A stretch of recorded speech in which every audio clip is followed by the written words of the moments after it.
숨을 쉴 때마다 폐부 깊숙한 곳까지 파고드는 향냄새가 지독했습니다. 사흘 내내 검은 상복은 제 몸의 일부가 되었고 국화꽃의 서늘한 냉기는 뼈마디까지 시리게 만들었어요. 사람들 사이를 기계적으로 오가며 허리를 숙이고 마른 눈물 자국을 훔쳐냈지만 제 세상은 이미 소리를 잃은 흑백 영화나 마찬가지였습니다. 영정 속에서 환하게 웃고 있는 아들, 재범이. 저 사진 속의 시간은 영원히 멈췄는데 어째서 저만 이렇게 살아남아 고통의 시간을 보내야 하는지 알 수 없었어요. 어머니, 기운 내세요. 재범 씨도 어머니 쓰러지시는 건 원치 않을 거예요. 틈틈이 다가와 제 등을 쓸어내리는 며느리, 김인서의 목소리는 더없이 상냥했습니다. 조문객들은 저런 효부가 또 없다며 혀를 내둘렀지요. 남편을 잃은 슬픔에 몸도 가누지 못하면서 시어머니부터 챙기는 착한 며느리. 네, 적어도 다른 사람들 눈에는 그렇게 보였습니다. 하지만 저는 알 수 있었어요. 제 등 위를 오가는 저 손길에 온기 한 점 없다는 것을요. 손수건으로 눈가를 찍어내는 저 얼굴에 진짜 슬픔은 없다는 것을요. 재범이가 살아생전 인서는 남들 시선을 참 중요하게 생각하는 사람이야라고 했던 말이 가시처럼 뇌리를 찔렀습니다. 지금 이 순간 인서에게 중요한 것은 죽은 남편이 아니라 남편의 죽음 앞에서 자신이 얼마나 비련의 주인공처럼 보이는가 하는 것뿐이었어요.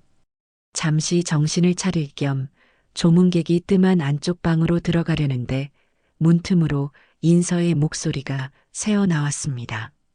장례식장의 소음 속에서도 유독 그녀의 목소리는 제 귀에 날카롭게 박혔지요. 그래서 부의금이 총 얼마나 들어온 거야? 누나, 지금 그런 걸 따질 때야? 매형이 돌아가셨는데. 따질 때지. 앞으로 나 혼자 어떻게 살라고. 당장 나갈 돈이 산더미인데. 아까 봉투 들고 온 그 아저씨, 재범 씨 회사 사장 맞지? 두둑하게 넣었으려나. 저는 문고리를 잡은 채 그대로 굳어버렸습니다. 인서와 그녀의 남동생이 부의금 장부를 앞에 두고 돈 계산을 하고 있었어요. 슬픔이나 추모의 기색은 어디에도 없었습니다. 오직 차가운 계산만이 오갈 뿐이었죠. 인기척을 느꼈는지 인서의 동생이 헛기침을 하며 제 눈치를 살폈지만 인서는 태연했습니다. 오히려 저를 발견하고는 아무렇지 않게 일어서며 말했어요. 어머니, 여긴 어떻게 오셨어요? 좀 쉬셔야죠. 이런 건 저희가 알아서 다 할게요. 이런 것이라니.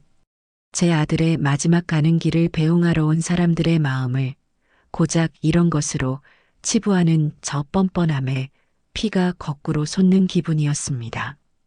저는 아무 대답도 하지 못하고 그저 인서의 얼굴을 멍하니 바라보았어요. 참으로 아름다운 얼굴이었습니다. 슬픔을 연기하기에 더없이 좋은 서글퍼 보이는 눈매와 하얀 피부. 제 아들은 저 얼굴에 무엇에 반해 제 평생의 반대를 무릅쓰고 결혼을 강행했던 걸까요? 발인 날 재범이의 관이 운구차에 실릴 때 인서는 목 놓아 울부짖었습니다. 그 울음소리가 너무도 처절해서 잠시나마 제가 그녀를 오해했던 건 아닐까 하는 생각마저 들 정도였어요. 하지만 땅에 흙이 채워지고 모든 것이 끝났을 때 그녀는 언제 울었냐는 듯 눈물을 닦고는 제게 다가와 나지막이 말했습니다. 어머니, 이제 다 끝났어요. 집으로 가시죠. 그 집이라는 말이 왜 그렇게 낯설게 들렸는지 그때는 알지 못했습니다. 장례를 치르고 사흘이 지났습니다. 아들이 없는 집은 텅 빈 동굴처럼 을씨년스러웠어요. 재범이의 온기가 남아있는 소파에 멍하니 앉아 있는데 현관문 비밀번호 누르는 소리가 들리고 인서가 낯선 남자와 함께 들어왔습니다. 말끔한 정장을 차려입은 남자는 제게 정중히 고개를 숙이며 명함을 건넸어요. 법무법인 K, 변호사 이승준. 저는 영문을 몰라 인서를 쳐다보았습니다. 어머니, 앉으세요. 드릴 말씀이 있어요. 인서는 재범이의 자리에 앉아 다리를 꼬고 저를 마주했습니다. 장례식장에서 보이던 가련한 모습은 온데간데 없었어요. 그 자리에는 냉정하고 오만한 낯선 여자만이 앉아 있을 뿐이었습니다. 옆에 앉은 이 변호사라는 자가 서류 가방에서 종이 몇 장을 꺼내 테이블 위에 올려놓았어요. 어르신, 고 김재범 씨의 법적 상속인은 유일한 배우자인 김인서 씨입니다. 김재범 씨 명의의 이 아파트와 예금, 그리고 사망보험금 전액이 모두 김인서 씨에게 상속될 예정입니다. 변호사의 말이 채 끝나기도 전에 인서가 말을 이었습니다. 말투는 공손했지만 내용은 비수와 같았어요. 그래서 말씀인데요, 어머니. 이 집을 정리해야 할 것 같아요. 혼자 살기에는 너무 넓기도 하고 재범 씨와의 추억이 너무 많아서 저도 힘들고요. 저는 순간 제 귀를 의심했습니다. 그게 무슨 말이니? 집을 정리하다니? 그러자 인서는 기다렸다는 듯 한숨을 쉬며 말했습니다. 어머니, 이제 솔직히 말씀드릴게요. 어차피 재범 씨도 없는데 제가 어머니를 모시고 살 이유는 없잖아요. 법적으로도 저희는 이제 아무 관계가 아니고요. 이 집은 이제 제 집이에요. 망치로 머리를 얻어맞은 듯한 충격에 말이 나오지 않았습니다. 제가 평생 시장에서 장사하며 악착같이 모은 돈, 늙어서 살 집 한 채 마련하지 않고 아들 내외 편히 살라며 보태준 그 돈으로 장만한 아파트였습니다. 너 어떻게 그런 말을 할 수가 있니? 이 집 살 때 내가 보탠 돈이 얼마인데 내가 그걸 잊었어? 목소리가 격하게 터져 나왔습니다. 그러자 인서는 코웃음을 치며 저를 바라보았어요. 그 눈빛은 경멸 그 자체였습니다. 어머니가 돈을 보태셨다고요? 증거 있으세요? 서류상으로 남은 게 있냐는 말이에요. 그냥 아들한테 용돈 좀 주신 걸 가지고 집을 사줬다고 하시면 곤란하죠. 법은요, 어머니. 감정이 아니라 증거로 말하는 거예요. 옆에 있던 변호사가 거들었습니다. 어르신, 현금으로 증여하신 부분에 대해서는 법적으로 권리를 주장하기가 매우 어렵습니다. 안타깝지만, 안타깝다니, 내 아들이 죽고 내 평생 모은 돈을 뺏기게 생겼는데 안타깝다는 말로 끝낼 셈이야. 어머니, 소리 지르지 마세요. 이웃들 들으면 어쩌려고 그러세요. 좋은 말로 할 때 정리하시는 게 서로에게 좋을 거예요. 제가 당장 나가라는 건 아니잖아요. 일주일 드릴게요. 그 안에 짐 빼서 나가세요. 일주일. 제 아들의 온기가 채 가시지도 않은 이 집에서 제 모든 것을 쏟아부었던 이 공간에서 나가라는 유예기간이 고작 일주일이었습니다. 저는 할 말을 잃고 부들부들 떨리는 손으로 테이블을 짚었어요. 인서는 자리에서 일어나며 마지막 통보를 날렸습니다. 그리고 재범 씨 물건도 그때까지 다 정리해 주세요. 보기 괴로우니까. 제가 사람 불러서 버리는 것보단 어머니가 직접 챙기시는 게 낫겠죠. 그럼 전 볼 일이 있어서 이만. 인서는 변호사와 함께 밖으로 나가버렸고 텅 빈 거실에는 저 혼자 남았습니다. 제 아들은 죽어서 말이 없고 산 저는 법을 몰라 아무 말도 할 수가 없었어요. 서러움과 분노가 뒤섞여 심장이 터져버릴 것만 같았습니다. 일주일은 야속하게도 빨리 흘러갔습니다. 저는 인서의 말대로 재범이의 물건을 정리하기 시작했어요.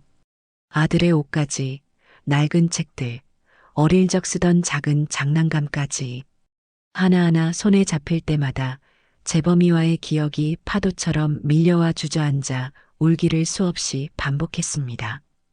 이것들을 어디로 가져가야 할까요? 당장 제가 머물 곳도 없는데.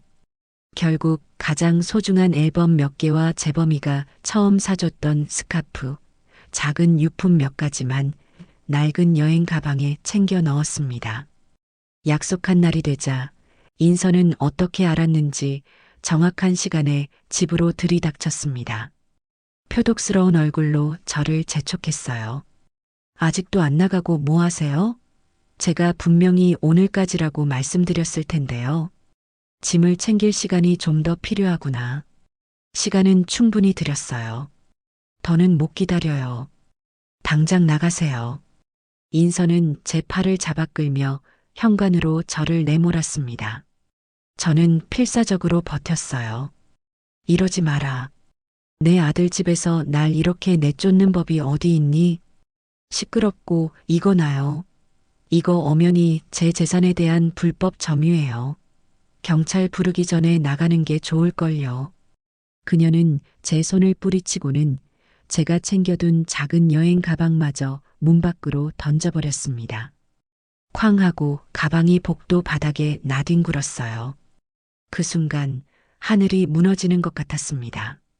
창밖에서는 마치 제 심정을 대변이라도 하듯 장대 같은 비가 쏟아지기 시작했어요. 당장 나가. 인서는 마지막 힘을 다해 저를 문 밖으로 밀쳐냈습니다. 저는 힘없이 밀려나 차가운 복도 바닥에 주저앉고 말았어요. 철컥 하고 문이 잠기는 소리. 그리고 이중 잠금 장치까지 걸어 잠그는 소리가 연달아 들려왔습니다. 모든 것이 끝났다는 선고처럼요. 저는 멍하니 닫힌 현관문을 바라보았습니다. 안에서 인서의 목소리가 들리는 듯 했어요. 꼴 좋네요, 아주. 다시는 여기 기웃거릴 생각 마세요. 비웃음 섞인 그 목소리가 제 심장에 비수처럼 박혔습니다. 복도 창문으로 세차게 들이치는 비바람이 순식간에 제 온몸을 적셨습니다. 차가운 빗물이 눈물과 뒤섞여 뺨을 타고 흘러내렸어요. 저는 주저앉은 채로 목 놓아 울었습니다. 죽은 아들의 이름을 부르고 저를 내쫓은 며느리의 이름을 부르짖으며 처절하게 오열했어요. 서러움, 분노, 배신감, 그리고 내 아들을 지키지 못했다는 죄책감까지 모든 감정이 뒤엉켜 저를 집어삼키는 것 같았습니다. 한참을 그렇게 울었을까요? 눈물마저 말라버린 순간 문득 고개를 들었습니다. 빗물에 젖어 축 늘어진 머리카락 사이로 굳게 닫힌 현관문이 보였어요. 저 문 안에서 제 아들의 피와 제 평생의 땀으로 이룬 모든 것을 차지한 김인서가 편안히 발 뻗고 잠을 자겠지요. 그 생각이 들자 뜨거웠던 눈물이 차갑게 식기 시작했습니다. 슬픔이 있던 자리에 얼음처럼 차갑고 강철처럼 단단한 분노가 자리 잡기 시작했어요. 저는 비틀거리며 자리에서 일어났습니다. 바닥에 나뒹구는 여행 가방을 주워들었어요.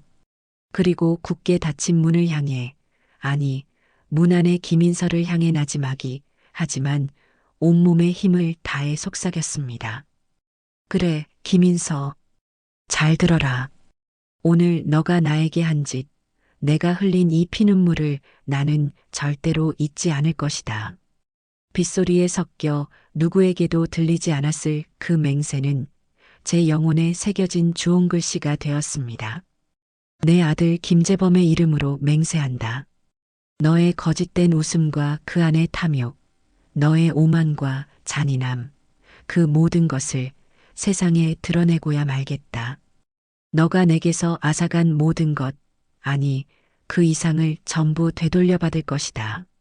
너가 오늘 나를 내쫓으며 느꼈을 그 통쾌함이 머지않아 뼈를 깎는 후회와 절망이 되게 만들어주마.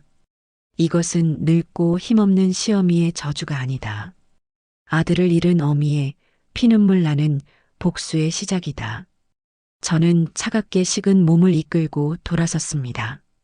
쏟아지는 비를 온몸으로 맞으며 저는 더 이상 울지 않았습니다. 슬픔이 있던 자리에는 그녀의 모든 거짓을 걷어내고 진실을 밝혀내겠다는 차가운 의지만이 단단하게 자리 잡았을 뿐이었어요. 이제부터가 진짜 싸움의 시작이었습니다.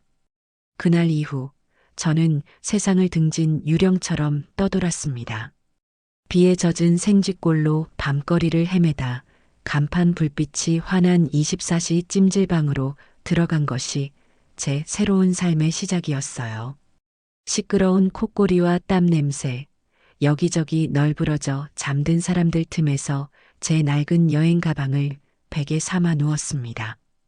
따뜻한 온기가 몸을 감쌌지만 뼛속까지 파고든 한기는 가시질 않았지요. 옆자리에서는 젊은 엄마가 아이를 토닥이며 자장가를 불러주고 있었습니다. 그 모습을 보자 또다시 아들 재범이의 얼굴이 아른거려 소리 없이 눈물만 베개로 흘려보냈습니다. 이곳은 슬픔에 잠길 여유조차 허락하지 않는 공간이었어요. 제 처절한 신세를 한탄하기엔 너무나 소란스럽고 너무나 많은 사람들이 각자의 고단한 삶을 부대끼며 살아가고 있었습니다.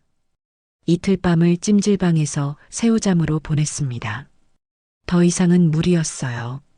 복수를 하려 해도 이래서는 몸도 마음도 먼저 무너질 판이었습니다. 제게는 저만의 동굴, 저만의 작전 기지가 필요했습니다. 수중에 남은 돈을 확인해 보았어요. 평생 허리띠를 졸라매며 쌈짓돈처럼 모아두었던 비상금 통장과 몇 년 전 남편이 남긴 유산으로 사두었던 작은 상가의 월세가 있었습니다. 인서에게 아파트 자금을 보태주고도 혹시 모를 일에 대비해 남겨두었던 제 마지막 보루였지요. 그 돈이 지금 제 손에 들린 유일한 무기였습니다. 저는 곧장 부동산 여러 곳을 돌아다니며 최대한 싸고 안전한 방을 알아보기 시작했습니다. 보증금 없이 한 달치 월세만 내면 들어갈 수 있는 곳. 그러다 제 눈에 들어온 곳이 바로 낡은 상가 건물 5층에 위치한 고시원이었습니다. 창문 하나 없는 관처럼 좁고 긴 방. 사람이 겨우 돌아누울 수 있는 공간에 책상과 침대가 전부였어요. 하지만 제게는 더없이 아늑한 요새처럼 느껴졌습니다. 누구의 눈치도 볼 필요 없고 누구의 방해도 받지 않는 완벽한 저만의 공간이었으니까요.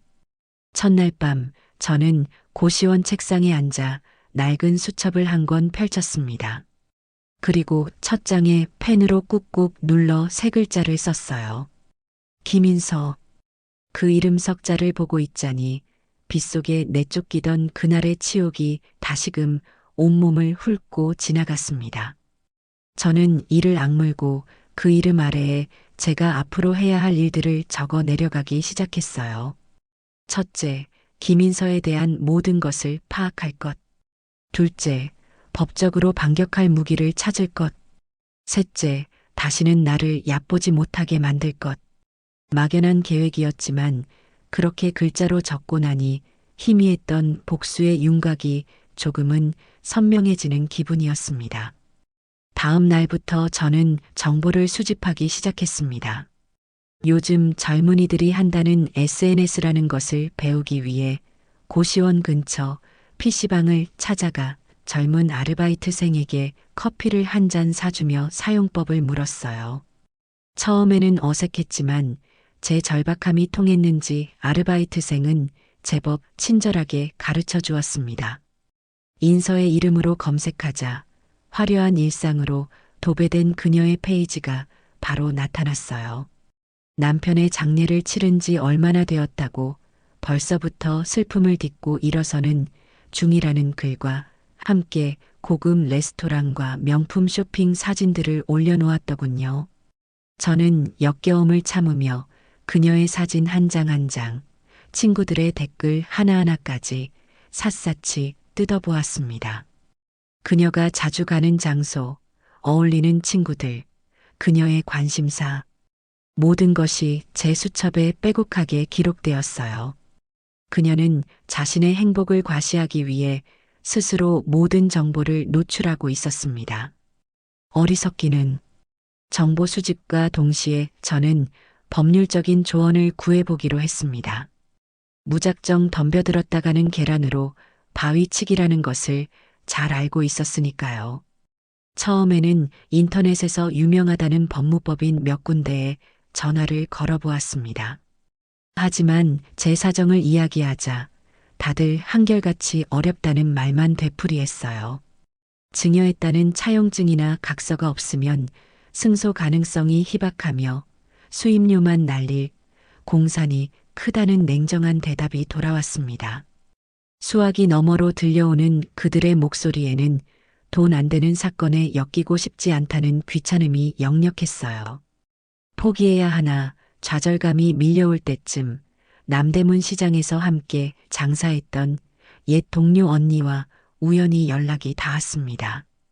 제 사정을 들은 언니는 자기 조카의 친구 중에 아주 양심적인 젊은 변호사가 한 명 있다며 연락처를 알려주었어요. 큰 사건을 맡는 사람은 아니지만 돈 없는 사람들의 억울한 사연을 그냥 지나치지 못하는 의리 있는 친구라고 했습니다. 지푸라기라도 잡는 심정으로 저는 그 연락처를 받아들었습니다. 다음 날 저는 수첩에 적힌 주소를 들고 허름한 상가 건물 3층으로 올라갔습니다. 박준영 법률사무소라고 적힌 낡은 간판이 저를 맞았어요. 문을 열고 들어가자 산더미 같은 서류 더미에 파묻힌 젊은 남자가 저를 쳐다보았습니다. 그가 바로 박준영 변호사였습니다. 생각보다 훨씬 젊고 어딘가 지쳐 보이는 얼굴이었죠. 무슨 일로 오셨습니까, 어머님? 저는 준비해온 이야기를 차분하게 털어놓았습니다. 아들의 죽음과 며느리의 배신, 그리고 빗속에서 쫓겨나던 그날의 일까지. 이야기를 하는 내내 저는 놀라울 만큼 침착했어요. 눈물 한 방울 흘리지 않았습니다. 제 감정을 호소하러 온 것이 아니라 싸우기 위한 방법을 찾으러 온 것이었으니까요. 제 이야기가 끝나자 박 변호사는 깊은 한숨을 내쉬었습니다. 어머님, 사정은 정말 안타깝습니다만 솔직히 말씀드리면 정말 어려운 싸움입니다. 며느님 말씀대로 어머님께서 아드님께 돈을 주셨다는 객관적인 증거가 없으면 법정에서는 감정에 호소하는 것만으로는 이길 수가 없습니다. 역시나 하는 생각이 들었지만 저는 포기하지 않았습니다. 제 낡은 여행 가방에서 소중히 간직해온 편지 한 통을 꺼내 그에게 내밀었어요. 재범이가 결혼하기 몇 달 전 제가 아파트 자금을 보태주었을 때 보내왔던 편지였습니다. 변호사님, 이걸 한번 읽어보세요. 박 변호사는 미심쩍은 표정으로 편지를 받아들었습니다. 편지에는 삐뚤빼뚤하지만 진심이 담긴 제 아들의 글씨가 적혀 있었어요.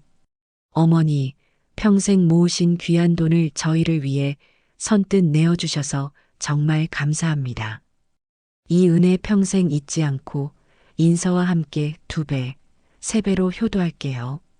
어머니 덕분에 저희가 따뜻한 보금자리에서 시작할 수 있게 되었습니다. 사랑합니다, 어머니. 아들 재범 올림. 편지를 다 읽은 박 변호사의 눈빛이 미세하게 흔들리는 것을 저는 놓치지 않았습니다. 이것이 법적 증거가 되기엔 부족할지 모릅니다. 하지만 이것은 제 아들의 진심이었고 제 돈이 단순한 용돈이 아니라 보금자리를 위한 자금이었음을 증명하는 유일한 흔적이었어요. 이 편지 날짜가 정확하게 찍혀 있군요. 아파트 계약 날짜와 비슷한 시기고요. 네. 저는 이 돈을 돌려받고 싶은 게 아니에요. 저는 제 아들의 명예와 저 자신의 자존심을 되찾고 싶은 겁니다. 저 악랄한 며느리가 제 아들의 죽음을 발판 삼아 행복해지는 꼴은 두 눈 뜨고 볼 수가 없어요. 변호사님, 돈은 걱정 마세요. 제 마지막 남은 재산을 전부 걸겠습니다. 저를 도와주십시오. 제 눈을 한참 동안 빤히 바라보던 박 변호사는 이윽고 결심한 듯 자리에서 일어났습니다. 그리고는 제게 손을 내밀었어요. 알겠습니다, 어머님. 승소를 장담할 순 없습니다. 하지만 진실을 밝히기 위해 제가 가진 모든 능력을 다해 어머님과 함께 싸워보겠습니다. 그의 손을 마주 잡는 순간 저는 어둡고 긴 터널 속에서 한 줄기 빛을 발견한 기분이었습니다. 혼자가 아니라는 사실만으로도 다시 싸울 힘이 솟아나는 것 같았어요. 그날 이후 박 변호사의 사무실은 제 두 번째 작전 기지가 되었습니다. 저희는 가장 먼저 인서를 상대로 부동산 명의 신탁에 따른 지분 반환 청구 소송을 제기하기로 했습니다. 제가 아파트 구매 자금의 일부를 댔으니 그만큼의 지분을 돌려달라는 소송이었지요.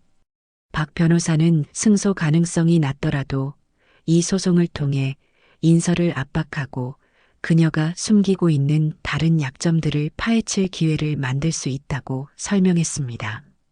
소장을 준비하며 저는 과거의 기억들을 샅샅이 끄집어냈습니다. 언제, 어느 은행에서 돈을 인출해서 인서에게 건넸는지, 당시 주변에 누가 있었는지, 재범이와 어떤 대화를 나누었는지, 모든 기억의 파편들을 모아 박 변호사에게 전달했습니다. 그리고 며칠 뒤 드디어 법원을 통해 김인서에게 소장이 전달되었습니다. 복수의 첫 화살이 마침내 시위를 떠난 것입니다. 얼마 지나지 않아 박 변호사로부터 연락이 왔어요. 인서 측 변호사에게서 답변이 왔다는 것이었습니다. 내용은 예상했던 그대로였습니다. 시어머니가 용돈으로 주신 돈을 이제 와서 투자금이라고 주장하는 것은 어불성설이며 연루하신 탓에 망령이 드신 것 같다. 소송을 즉각 취하하지 않으면 무고죄로 맞고소하겠다. 인서의 오만함이 가득 담긴 답변서였어요. 망령이라니 아주 저를 사람 취급도 안 하는군요. 어머님, 흥분하지 마십시오. 오히려 잘된 일입니다. 상대가 이렇게 감정적으로 나올수록 저희가 파고들 틈은 더 많아지는 법입니다. 박 변호사의 말에 저는 차갑게 이성을 되찾았습니다. 그래요. 분노는 하되 흥분해서는 안 됩니다. 복수는 뜨거운 심장이 아닌 차가운 머리로 하는 것이니까요. 저는 수첩을 꺼내 인서의 이름 옆에 새로운 글자를 적었습니다. 망령. 두고 봐라, 김인서.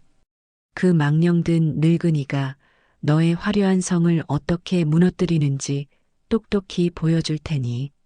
고시원의 작은 방, 저는 그날 밤 뜬 눈으로 밤을 새우며 다음 계획을 세웠습니다. 법정 싸움이 시작된 이상, 이제는 적의 심장부로 직접 뛰어들 시간이었습니다. 법정 싸움은 시간이 오래 걸리는 지루한 전쟁이 될 것이 분명했습니다.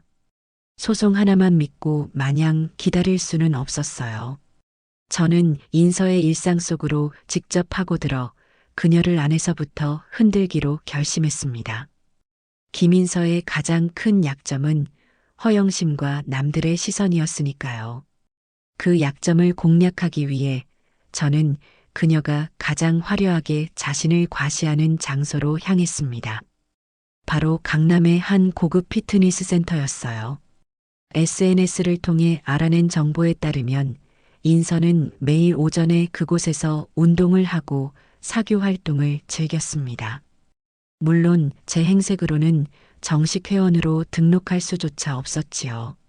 저는 다른 방법을 택했습니다. 며칠 동안 피트니스 센터 주변을 맴돌며 건물 구조와 사람들의 동선을 파악한 뒤 용역 회사를 통해 그곳의 청소부로 지원했습니다. 제 나이와 초라한 행색은 오히려 의심을 피하기에 안성맞춤이었어요. 다들 저를 그저 묵묵히 바닥이나 닦는 배경의 일부처럼 여길 뿐이었으니까요. 청소용 카트를 끌고 피트니스 센터의 화려한 복도를 지날 때면 기분이 묘했습니다. 번쩍이는 조명 아래에서 값비싼 운동복을 입고 땀 흘리는 사람들. 그들 사이에서 여왕벌처럼 웃고 떠드는 김인서. 그녀는 제 존재를 전혀 눈치채지 못했습니다. 아기야, 빗속으로 내쫓은 시어머니가 바로 자기 발밑을 걸레질하고 있으리라고는 상상조차 못했겠지요. 저는 청소부라는 신분을 방패 삼아 인서의 모든 것을 관찰하고 기록했습니다. 그녀가 주로 대화하는 사람들, 그들의 대화 주제, 인서의 말투와 표정 변화까지, 특히 그녀가 다른 사모님들과 어울리며 제 이야기를 어떻게 하는지 듣는 것은 씁쓸하면서도 중요한 정보 수집 과정이었습니다. 인서 씨, 시어머님은 잘 계셔? 요양원에 모셨다면서. 아유, 그럼요, 언니. 제일 좋은 곳으로 모셨어요. 아들 일은 충격이 크셔서 제가 곁에서 돌봐드리는 게 도리죠. 돈이 얼마가 들더라도 그게 재범 씨에 대한 예의라고 생각해요. 역겨운 거짓말이었습니다. 그녀는 저를 연루하신 탓에 망령이 든 사람 취급하는 소송 답변서를 보내놓고 밖에서는 저를 극진히 모시는 효부 행세를 하고 있었어요. 저는 락스 냄새보다 더 독한 그 위선의 구역질이 나는 것을 참으며 묵묵히 걸레질만 했습니다. 하지만 동시에 깨달았죠. 저 거짓말이 바로 그녀의 아킬레스건이라는 것을요. 본격적으로 작전을 개시하기로 했습니다. 타겟은 인서가 가장 친하게 지내는 듯 보이는 입이 가볍고 과시욕이 강한 박 여사라는 인물이었습니다. 저는 일부러 그녀가 라커룸을 이용하는 시간에 맞춰 화장실 청소를 시작했습니다. 그리고 우연히 그녀와 마주칠 기회를 만들었지요. 아이고, 힘드시겠어요, 어머님. 아닙니다, 사모님. 먹고 살려면 이 정도 일이야 해야지요. 저는 최대한 불쌍하고 고단한 표정을 지어 보이며 대화를 시작했습니다. 몇 번의 짧은 만남을 통해 안면을 트고 난 뒤 저는 결정적인 한마디를 던졌습니다. 박 여사가 파우더룸에서 화장을 고치고 있을 때 저는 거울을 닦으며 혼잣말처럼 중얼거렸어요. 우리 며느에도 참 착했는데 아들 죽고 나니 내가 짐이 될까봐 제 발로 나왔지. 늙은이가 눈치 없이 붙어 있으면 젊은 애 앞길 막는 거니까. 제 말에 박 여사의 화장을 고치던 손이 순간 멈칫하는 것을 보았습니다. 그녀는 거울을 통해 저를 빤히 쳐다보았어요. 어머님, 무슨 사연이라도 있으세요? 아닙니다, 사모님. 그냥 제 신세 한탄이지요. 그래도 우리 며느에는 저기 인서 사모님처럼 마음이 고와서 제가 나온 뒤에도 가끔 연락은 준답니다. 그나저나 인서 사모님은 참 대단해요. 그렇게 힘든 일 겪고도 시어머님까지 극진히 모신다면서요? 보통 정성으로는 힘든 일인데 우리 며느애한테도 좀 배우라고 해야겠네. 저는 인서를 한껏 칭찬하는 척하며 요양원에 모셨다는 그녀의 거짓말과 내가 제 발로 나왔다는 제 말 사이에 미묘한 불일치를 던져 놓았습니다. 박 여사의 얼굴에 호기심과 의심이 동시에 떠오르는 것을 똑똑히 보았어요. 씨앗은 뿌려졌습니다. 이제 그 씨앗이 의심의 싹을 틔우고 소문이라는 독초로 자라나 김인서의 정원을 망치게 될 나를 기다리기만 하면 되었어요. 그러던 어느 주말 제게 뜻밖의 행운이 찾아왔습니다. 인서가 SNS에 새로운 시작을 위한 인테리어라는 글과 함께 집 내부가 뜯겨나가는 사진을 올린 것입니다. 제 아들의 흔적을 완벽하게 지워버릴 셈인 거죠. 그 사진을 본 순간 저는 심장이 철렁 내려앉았습니다. 재범이의 서재. 그곳에 혹시라도 무언가 남아있지 않을까 하는 생각이 머리를 스쳤어요. 인서는 분명 재범이의 물건들을 쓰레기로 취급해 전부 버리라고 했을 겁니다.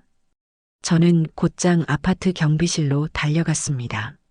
몇 년을 살면서 명절마다 작은 선물이라도 챙겨드렸던 경비 아저씨는 저를 기억하고 반갑게 맞아주셨어요. 저는 눈물로 호소했습니다.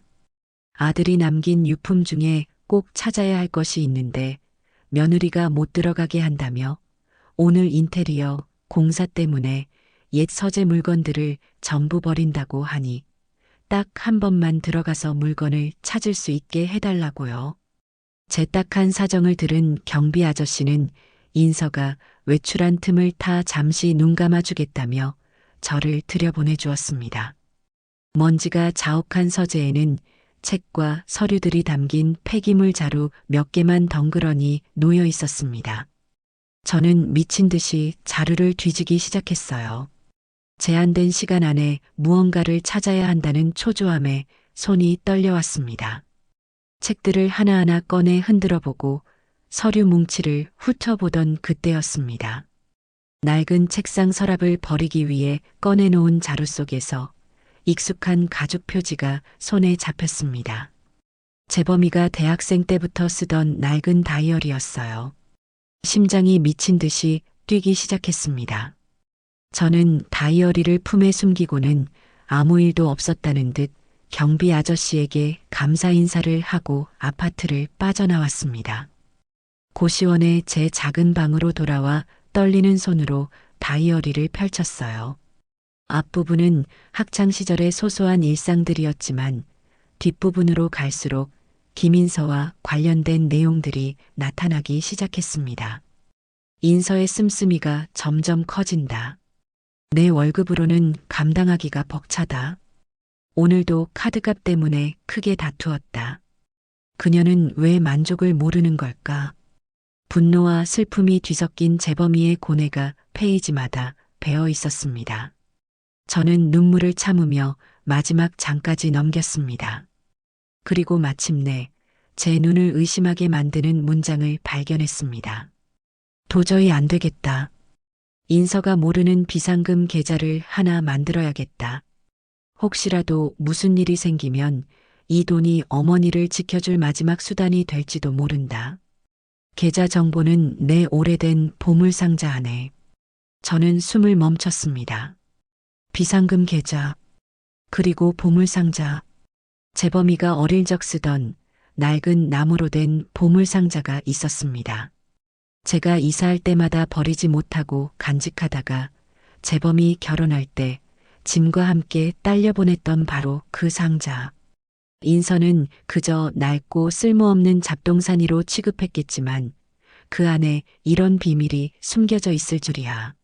문제는 그 보물상자가 어디 있느냐는 것이었습니다.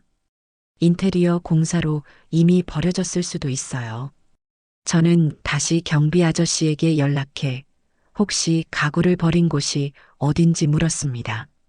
다행히 아직 수거업체가 오기 전이었고 아파트 단지 내 폐가구 처리장에 재범이의 낡은 책상과 함께 그 상자가 놓여 있었습니다. 한밤중에 저는 마스크와 모자로 얼굴을 가린 채 폐가구 처리장으로 향했습니다. 낡은 가구들 틈에서 먼지를 뒤집어 쓴 보물상자를 찾아냈을 때 저는 세상을 다 가진 기분이었습니다. 상자는 굳게 잠겨 있었지만 재범이가 어릴 때부터 쓰던 비밀번호는 제 생일이었어요.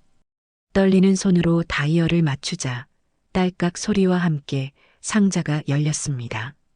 안에는 낡은 통장 하나와 작은 열쇠, 그리고 짧은 메모가 들어 있었습니다. 어머니, 죄송해요.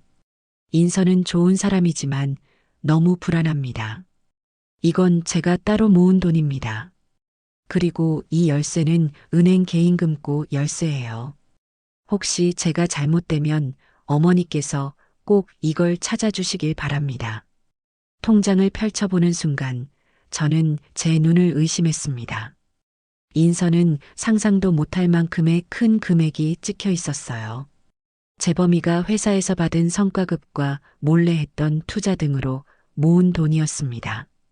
제 아들은 알고 있었던 겁니다. 김인서의 탐욕을, 그리고 혹시 모를 미래를 대비하고 있었던 거예요. 저는 통장과 열쇠를 가슴에 품고 눈물을 흘렸습니다. 이것은 단순한 돈이 아니었습니다. 저를 지키려 했던 아들의 마지막 마음이자 김인서를 향한 가장 강력한 복수의 무기였습니다. 아들아, 고맙다. 미안하다. 너의 이 마음을 내가 반드시 지켜내마. 그리고 너의 억울함을 내가 반드시 풀어주마. 그날 밤 저는 아들이 남긴 유산을 들고 복수의 다음 단계를 계획했습니다. 이제 판을 뒤집을 시간이었어요. 아들이 남겨준 비밀 계좌와 개인 금고는 제게 천군만마와도 같았습니다. 당장 돈 걱정 없이 소송을 이끌어갈 수 있는 실탄이 확보된 셈이지요. 하지만 저는 섣불리 움직이지 않았습니다. 이 강력한 무기는 가장 결정적인 순간에 사용해야 했습니다. 그 전에 김인서의 사회적 가면을 먼저 벗겨내야만 했어요. 그녀가 가장 두려워하는 것은 돈을 잃는 것보다도 그녀의 거짓된 이미지가 무너져 내리는 것이었으니까요. 박준영 변호사와 머리를 맞대고 새로운 전략을 구상했습니다. 박 변호사는 법정 밖에서 여론을 우리 편으로 만드는 것이 중요하다고 강조했어요. 특히 요즘은 온라인 커뮤니티의 파급력이 무시무시하다면서요. 그는 맘카페라는 곳을 제안했습니다. 주부들이 모여 온갖 정보를 공유하는 곳인데 이런 사연에 대한 감정적 몰입도가 매우 높고 한 번 불이 붙으면 걷잡을 수 없이 퍼져나간다는 것이었죠. 어머님, 저희가 직접 김인서 씨를 언급하면 명예훼손으로 역공을 당할 수 있습니다. 하지만 어머님께서 겪으신 일을 제3자의 사연처럼 각색해서 올리는 건 괜찮습니다. 최대한 구체적이고 감정에 호소력 있게, 하지만 교묘하게요. 그날 오후 우리는 박 변호사의 사무실에서 함께 글을 작성했습니다. 저는 제가 겪었던 일들을 하나하나 떠올리며 쏟아냈고 박 변호사는 그것을 법적으로 문제되지 않을 문장으로 다듬었어요. 남편이 죽자마자 시어머니를 빗속으로 내쫓은 어느 젊은 며느리의 이야기라는 제목으로 시작하는 글이었습니다. 글에는 아파트 자금을 보태준 이야기, 장례식장에서 부의금을 계산하던 모습, 변호사를 대동하고 와서 집에서 나가라고 했던 대화, 그리고 비 오는 날 현관문이 닫히던 그 순간의 절망감까지 모든 것이 담겨 있었지만 이름이나 장소 같은 특정 정보는 철저히 배제했습니다. 하지만 그 글을 읽는 사람이라면 누구나 분노할 만한 그런 이야기였죠.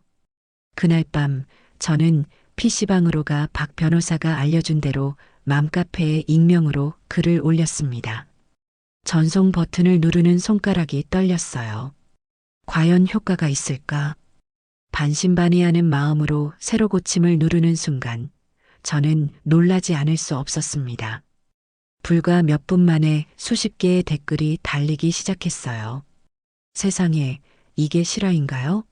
정말 인간도 아니네요. 읽는 내내 손이 부들부들 떨렸어요. 어머님, 얼마나 힘드실까요? 이런 며느리는 신상 공개에서 사회적으로 매장시켜야 합니다. 사람들의 분노는 들불처럼 번져나갔습니다. 제 사연에 공감하고 저를 위로하고 며느리의 악행에 함께 분노해주는 댓글들을 읽으며 저는 난생 처음 느껴보는 이상한 위안을 받았습니다. 혼자가 아니었어요. 수많은 사람들이 제 편이 되어주고 있었습니다. 글은 삽시간에 오늘의 인기글이 되었고 다른 커뮤니티와 SNS로 걷잡을 수 없이 퍼져나갔습니다. 예상대로 김인서는 즉각 반응했습니다. 며칠 뒤 피트니스 센터에서 마주친 그녀의 얼굴은 잔뜩 굳어 있었어요. 그녀는 휴대폰을 붙들고 누군가와 신경질적으로 통화하고 있었습니다. 청소 카트를 끌고 그녀 옆을 지나가며 저는 똑똑히 들을 수 있었어요. 그러니까 누가 썼는지 당장 알아내. 이거 명백한 명예훼손이야. 당장 고소할 거라고. 감히 어떤 인간이 이따위 소설을 써? 소설이라니. 발끈하는 모습이야말로 제발 저리다는 가장 확실한 증거였습니다. 그녀의 반응은 오히려 사람들의 의심에 불을 지폈어요. 맘카페에는 그 며느리가 자기 얘기인 줄 알고 펄펄 뛴다더라는 식의 2차, 3차 목격담이 올라오기 시작했습니다. 인서가 SNS에 올렸던 화려한 사진들이 증거 자료처럼 함께 떠돌아다녔고 그녀의 SNS는 순식간에 비난의 댓글로 뒤덮였습니다. 남편 죽은 지 얼마나 됐다고 명품 자랑질. 시어머니 내쫓은 돈으로 저렇게 사치 부리는 건가. 인선은 결국 SNS 계정을 비공개로 전환했지만 이미 엎질러진 물이었습니다. 그녀가 공들여 쌓아 올린 비련의 여주인공이자 효부라는 이미지는 온라인 세상에서 산산조각 나버렸어요. 피트니스 센터의 사모님들도 그녀를 슬슬 피하기 시작했습니다. 제가 뿌려두었던 의심의 씨앗이 온라인 여론이라는 비옥한 토양을 만나 마침내 독버섯처럼 자라난 결과였죠. 여론전이 성공적으로 진행되고 있을 때 제게 또 한 번의 기회가 찾아왔습니다. 맘카페에 올라온 제 글을 보고 한 남자가 박준영 변호사에게 연락을 해온 것입니다. 자신을 김인서의 전 직장 동료라고 밝힌 그는 글에 묘사된 며느리가 아무리 봐도 김인서인 것 같다며 그녀에 대해 제보할 것이 있다고 했습니다. 저는 박 변호사와 함께 약속 장소인 작은 카페로 나갔습니다. 그곳에는 초조한 얼굴의 30대 후반 남성 최민준 씨가 앉아 있었어요. 그는 인서와 같은 부서에서 일했던 동료라고 자신을 소개했습니다. 제가 아는 김인서 씨는 남의 공을 가로채거나 자기 실적을 위해서라면 동료를 모함하는 일도 서슴지 않는 사람이었습니다. 저도 예전에 그녀 때문에 중요한 프로젝트에서 누명을 쓰고 좌천된 경험이 있습니다. 최민준 씨는 분노에 찬 목소리로 인서의 과거 행적들을 털어놓았습니다. 회사 비품을 상습적으로 빼돌려 개인적으로 사용하고 영업 실적을 부풀리기 위해 계약서를 위조한 적도 있으며 결정적으로 상사의 불륜 사실을 약점 잡아 자신의 라인으로 만들었다는 충격적인 이야기까지 모두 구체적인 정황과 증거가 있는 이야기들이었어요. 그 글을 읽고 확신했습니다. 자기 이익을 위해서라면 무슨 짓이든 할 사람이라는 거요. 남편의 죽음마저도 자신의 이익을 위한 수단으로 삼았을 거라는 생각이 들더군요. 그래서 용기를 냈습니다. 어머님께 조금이라도 도움이 된다면 제가 아는 모든 것을 증언하겠습니다. 그의 증언은 인서가 단순히 돈 욕심 많은 며느리가 아니라 원래부터 비도덕적이고 파렴치한 인물이라는 것을 법정에서 증명할 수 있는 결정적인 무기가 될 것이었습니다. 저희는 최민준 씨의 도움을 받아 그가 가지고 있던 자료들과 함께 상세한 사실 확인서를 작성했습니다. 인서의 과거 비리를 증명할 동료들의 연락처까지 확보할 수 있었어요. 고시원으로 돌아오는 길, 저는 그 어느 때보다 가슴이 벅찼습니다. 처음에는 그저 막막하기만 했던 복수였습니다. 하지만 이제는 저를 돕는 조력자가 생기고 제 편이 되어주는 여론이 형성되고 결정적인 무기들까지 손에 들어왔습니다. 김인서가 쌓아 올린 성벽은 이제 외부의 공격과 내부의 균열로 서서히 무너져 내리고 있었어요. 저는 수첩을 펼쳐 여론 형성 성공, 결정적 증인 확보라고 적었습니다. 그리고 그 아래에 새로운 목표를 썼어요. 돈줄을 끊어라. 사회적 평판에 이어 그녀가 목숨처럼 여기는 돈, 그 돈줄을 이제는 확실하게 끊어버릴 차례였습니다. 아들이 남긴 유산은 이제 그 역할을 할 시간이었습니다.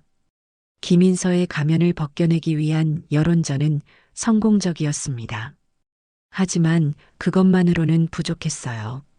뱀은 머리를 짓밟아 숨통을 끊어 놓아야 하는 법입니다.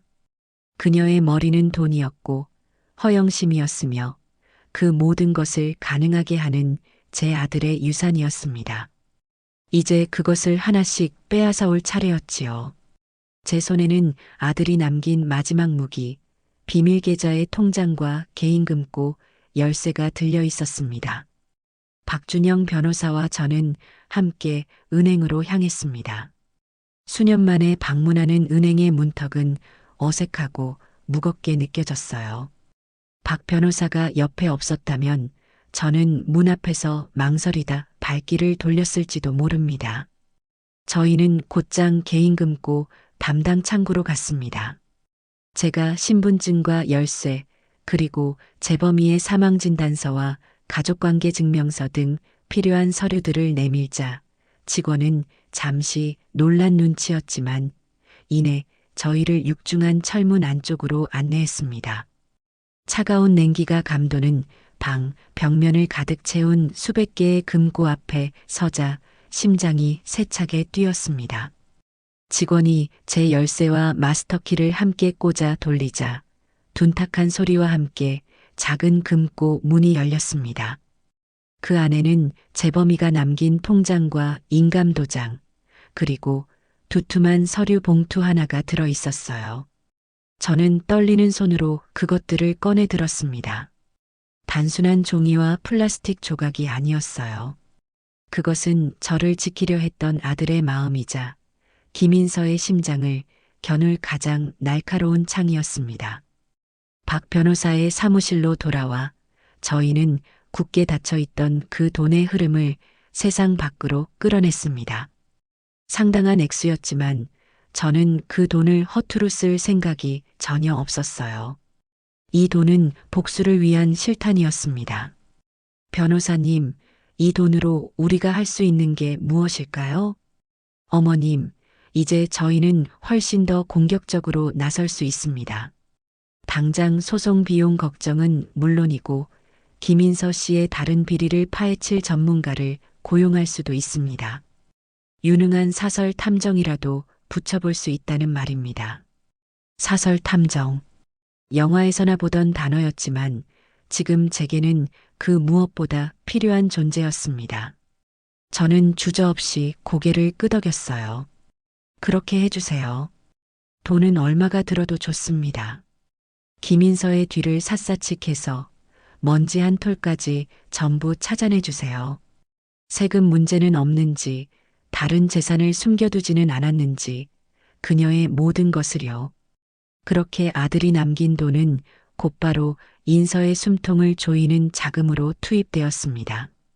그리고 동시에 저희는 두 번째 법적 조치를 실행에 옮겼어요. 바로 재범이 명의의 아파트에 대한 부동산 처분금지 가압류 신청이었습니다. 제가 아파트 자금의 일부를 댔다는 사실을 근거로 소송이 끝날 때까지 인서가 아파트를 마음대로 팔거나 담보로 대출을 받을 수 없도록 묶어두는 조치였죠. 며칠 뒤 법원에서 가압류 신청이 받아들여졌다는 통보가 왔습니다. 이제 인서는 제 동의 없이는 그 집을 가지고 아무런 재산상의 이득을 취할 수 없게 된 것입니다. 박 변호사의 전화기 너머로 인서 측 변호사가 길길이 날뛰며 항의하는 목소리가 들려왔다고 해요. 인서 본인은 오죽했을까요? 저는 눈을 감고 상상했습니다. 은행에서 대출이 막히고 부동산 매매가 막혔다는 소식을 들었을 때의 그녀의 표정을요. 아마 처음으로 실질적인 위협을 느끼고 초조해지기 시작했을 겁니다. 그것만으로도 속이 다 시원해지는 기분이었어요. 진짜 통쾌한 일은 그 다음에 일어났습니다. 저희가 고용한 사설 탐정으로부터 첫 번째 보고가 들어온 것입니다. 탐정은 인서의 최근 동선을 며칠간 밀착 추적하고 있었어요. 의뢰인님, 이상한 점이 있습니다. 김인서 씨는 백화점 명품관을 자주 드나들지만 실제로 물건을 사는 모습은 거의 포착되지 않았습니다. 쇼핑백을 들고 나오긴 하지만 그건 대부분 과시용으로 빈 봉투를 들고 다니는 겁니다. 그럼 그 여자가 SNS에 자랑하던 그 많은 명품들은 다 어디서 난 거란 말입니까? 그 점을 파고들었습니다. 그녀는 백화점을 나온 뒤 동대문의 한적한 골목에 있는 오피스텔을 주기적으로 방문했습니다. 그곳은 소위 특허급 짝퉁을 은밀하게 거래하는 업자들의 아지트입니다. 탐정이 내민 사진 속에는 인서가 검은 봉투를 들고 오피스텔로 들어가는 모습이 선명하게 찍혀 있었습니다. 그녀가 SNS에 자랑하던 수백만 원짜리 명품 가방과 시계들이 실은 몇십만 원짜리 가짜였다는 사실이 밝혀지는 순간이었어요. 그녀의 삶 전체가 거짓과 허영으로 쌓아 올린 모래성이었던 겁니다. 저는 이 사실을 어떻게 이용할지 고민했습니다. 법정에서 증거로 쓰기엔 약할지 모릅니다. 하지만 그녀의 사회적 평판을 끝장낼 최고의 무기가 될 수 있었어요. 저는 또다시 피트니스 센터의 박 여사를 타겟으로 삼았습니다. 라커룸에서 일부러 그녀와 마주친 저는 청소를 하며 무심하게 말을 건넸습니다. 아이고, 사모님. 오늘 드신 저 가방 참 예쁘네요. 얼마 전에 우리 인서 사모님도 똑같은 걸 들었던 것 같던데. 요즘 유행인가 봐요. 어머, 이거요? 신상이라 구하기 힘들었는데. 인서 씨도 이걸 가졌다고요? 걔는 참 남편 잃은 지 얼마나 됐다고 저렇게 사치만 부리는지 몰라. 박 여사는 은근히 인서를 깎아내리며 우월감을 드러냈습니다. 바로 그때였어요. 저는 목소리를 낮추며 비밀스러운 투로 말했습니다. 근데 사모님, 제가 동대문에서 옷 장사하는 조카한테 들었는데 요즘 동대문 거기에서 이 가방이랑 똑같이 생긴 걸 판대요. 손재주 좋은 사람들이 만들어서 전문가도 구별 못한다나 봐요. 인서 사모님이 설마 그런 걸 들고 다니진 않겠지만 그냥 그렇다고요. 제 말에 박 여사의 얼굴이 순간 굳어지는 것을 보았습니다. 자신의 진품 가방과 인서의 가방이 동대문 짝퉁과 연결되는 그 순간의 불쾌감. 그리고 설마 인서 씨가 하는 의심의 눈초리. 그녀의 머릿속은 복잡해졌을 겁니다. 저는 거기서 그치지 않고 익명의 번호로 박 여사에게 문자 메시지를 하나 보냈습니다. 김인서 씨가 자주 가는 동대문 오피스텔. 한번 확인해 보세요. 재미있는 걸 보실 수 있을 거예요. 며칠 뒤 피트니스 센터는 그야말로 폭풍전야였습니다. 박 여사를 중심으로 한 사모님 무리가 인서를 대하는 태도가 눈에 띄게 차가워졌어요. 그들은 인서를 앞에 두고 일부러 자신들의 명품 가방과 시계를 자랑하며 진품 구별법에 대해 떠들어댔습니다. 인서는 애써 태연한 척했지만 사색이 된 얼굴은 감출 수가 없었지요. 그녀가 공들여 쌓아 올린 강남 사모님이라는 허울은 짝퉁 인생이라는 조롱 속에서 비참하게 무너져 내리고 있었습니다. 돈줄이 막히고 사회적 허영심마저 공격당하자 인서는 독이 오른 뱀처럼 변해갔습니다. 그리고 그 독은 마침내 저를 향하기 시작했습니다. 궁지에 몰린 쥐는 고양이를 무는 법이라고 했던가요? 모든 것이 자신의 뜻대로 되지 않고 공들여 쌓은 평판마저 바닥으로 떨어지자 김인서는 마침내 이성을 잃고 말았습니다. 어느 날 저녁 제가 고시원 방에서 그날 수집한 자료들을 정리하고 있는데 복도 끝에서부터 요란한 발소리와 함께 누군가 제 방문을 거칠게 두드렸습니다. 이정옥 씨, 있는 거 다 알아요. 문 열어요, 당장. 김인서였습니다. 앙칼진 그 목소리는 제가 알던 교양 있는 며느리의 목소리가 아니었어요. 저는 순간 가슴이 철렁했지만 이내 마음을 다잡았습니다. 올 것이 왔구나. 박 변호사가 혹시 모를 사태에 대비해 챙겨준 작은 녹음기의 전원을 켜서 윈옷 주머니에 넣었습니다. 그리고 문을 열었어요. 문 앞에는 분노로 얼굴이 일그러진 인서가 서 있었습니다. 그녀는 저를 보자마자 안으로 밀치고 들어왔어요. 제 작은 방을 경멸스럽다는 듯 둘러보더니 비웃음을 터뜨렸습니다. 꼴에 여기가 작전 기지라도 되는 모양이네요. 아주 잘 살고 있네. 이까짓 돈 몇 푼 아껴서 변호사 사고, 탐정 사고, 아주 용기가 가상해요. 여긴 어떻게 알고 찾아왔니? 어떻게 알았을까? 이 늙은 여우가 어디 숨어서 작당 모의를 하고 있는지 알아내는 거, 돈만 주면 아주 쉬운 일이더라고요. 어머니 덕분에 저도 하나 배웠잖아요. 그녀는 제 책상 위에 놓인 수첩을 발견하고는 신경질적으로 낚아챘습니다. 자신의 이름과 계획들이 적힌 것을 본 그녀의 눈이 뒤집혔어요. 이게 다 뭐야?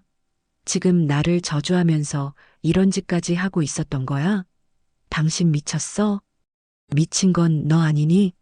내 아들 잡아먹고 그 돈으로 호의호식하려던 너 말이다. 나는 그냥 내 것을 되찾으려는 것뿐이야. 당신 거? 웃기지 마. 이 집도 그 돈도 재범 씨 보험금도 다 내 거야. 법적으로 내 거라고.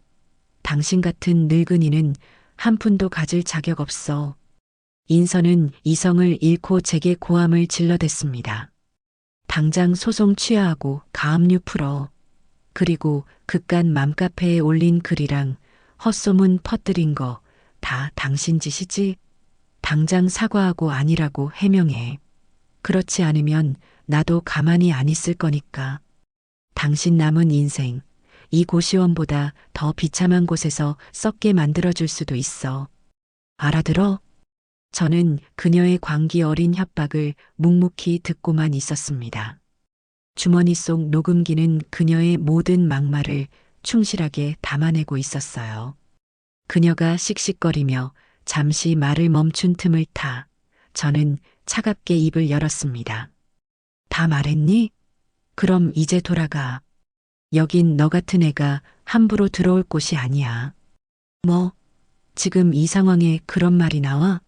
정말로 끝까지 가보자는 거지? 그래, 끝까지 가보자. 누가 이기는지, 누가 모든 걸 잃고 비참해지는지. 우리 끝까지 한번 가보자꾸나. 제 서늘한 눈빛에 인선은 순간 할 말을 잃은 듯 보였지만 이내 다시 악을 쓰며 수첩을 갈기갈기 찢어 바닥에 던져버리고는 방을 뛰쳐나갔습니다. 두고 봐. 반드시 후회하게 해줄 테니. 라는 악담을 남긴 채로요. 저는 찢어진 수첩 조각들을 천천히 주워 모았습니다. 괜찮아요. 모든 계획은 이미 제 머릿속에 있었으니까요. 그리고 방금 전 아주 유용한 증거 자료까지 확보했으니까요.